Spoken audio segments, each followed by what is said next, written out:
So you ready to disrupt the disc training world? Here we go. First, I'd like to get a show of hands. How many of you have participated in some type of personality styles training in your organization? All right, almost everybody. Beautiful. So, you know what that tells me? It means it must be infused into your culture, embedded into the cultural DNA. I have a feeling it's part of managers, how they delegate, salespeople, how they sell, customer service reps, how they talk to customers. Raise your hand if that's true.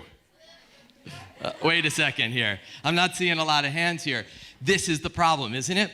We're taking people, we're teaching them about personality styles, but it's just not sticking. So we need to change the way we think about how we teach people about ourselves and how we teach people about the people in their world.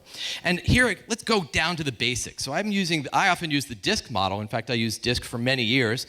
And DISC, it becomes like an alphabet soup of letters. The problem is that people learn the letters, but we've even sucked the word away from the letters, so we don't even remember what the letter stands for anymore.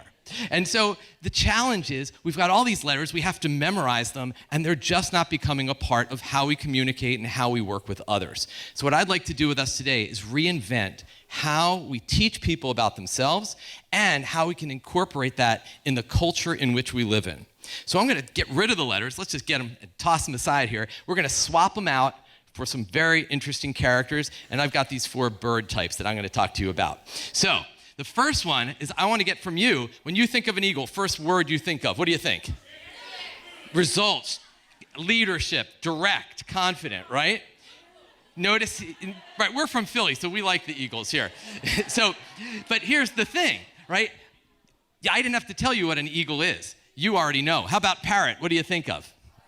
Fun, talkative, social. They're upbeat, energetic, beautiful. Here's the cool part about that. If it's intuitive today, it'll be intuitive 5 years from now. How about the dove? What do you think? First word.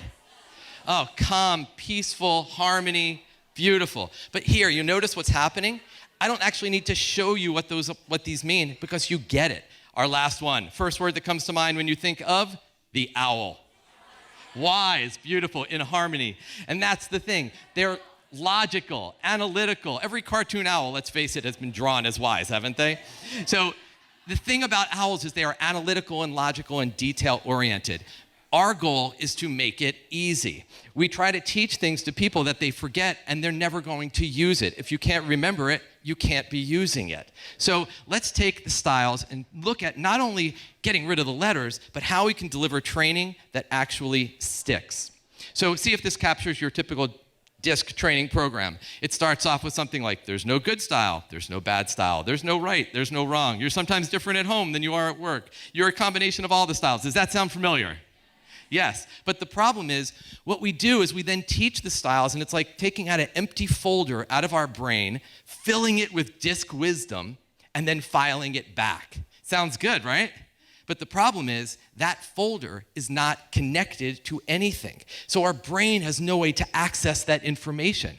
There's no possibility that we're going to say, oh, wait a minute, I'm communicating to someone here. I should think about what their style is, because that folder never gets opened. So let's teach it in a new way.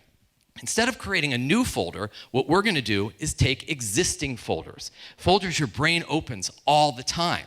Folders that are about communication and delegation and communication and how we manage stress and how we handle our time and how we work with others. And then we're going to wire the 4 styles for each of those skills. Now, what happens, neuroscience, what wires together, fires together. When we wire the 4 skills or the 4 styles to all of these skills, they get accessed. So here, I had this moment a little while back. I was sitting in an airport watching, I'm going to guess, a husband and wife having a conversation. And here's where I tuned in, where it was getting louder. The husband said, I don't understand why a fact isn't a fact, right? You get the owl energy there, right? And she looked at him and she said, well, it's how you said the fact. To which he replied, it doesn't matter how you say a fact. A fact is still a fact. And she looked at him and said, oh, yes, it does. Because here's the thing. He may have gone to a DISC training program 3 weeks ago, but he did not wire himself for the skill set, so it never got triggered.